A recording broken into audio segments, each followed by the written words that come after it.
ده حجده آدارا ده 1018 دب هزاران عفرینی بدار زوری کوچبری کانتونا شهبای بون. هجماره که مزنج کوچبرین عفرینی لنافچه تل رفعته یا کو روزانه راستی ایریشن دولتا ترک آداگر کرو چته نویته بجهبون. کوچبرین عفرینی ین کو لنافچه تل رفعته دمینن جروج آوا تیویره دست نشان کرن کو داگر کریا ترک به ایریشن خواه و لبرچاوین تواهی جهانی سیاستا قرکرنه لدجیگل ده دمشاندن. دشمن تا گوسا دشمن ما تقول من تركيا تم ده ملتي كرده تم درا خرا دكت تل اوفي دخه تيجي خرابه دخه لجي جنم دخه ملاتو نزور بمره ها مو چه سبب کسی ما ده پرسه تنه کس نب اردو غرن لو تخير هون كيدك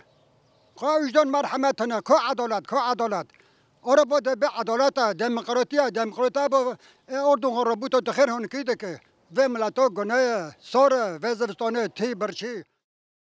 هروها کوچبران گوتن چه دبه بلا ببه او دفج خطا بر خودان برندن.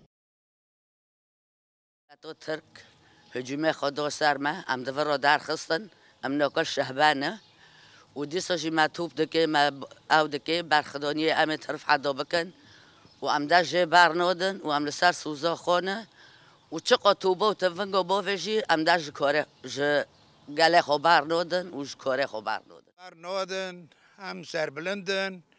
ولا چقا شاید جی ام بدن ام قدیو خو کوک برنادن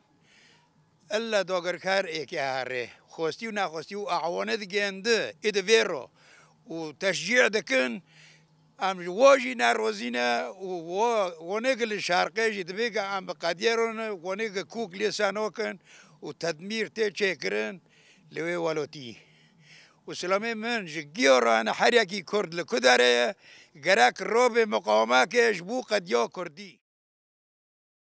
دوی کانونا ده 1019 دولتا ترک آداگر کر کمکجیک لنافچه رفعته پیک آنی. ده انجاما کمکجیه ده نه کوچبر کو پرانیا وانزاروک بون، شهید بون و ده کوچبر جی بریندار بون.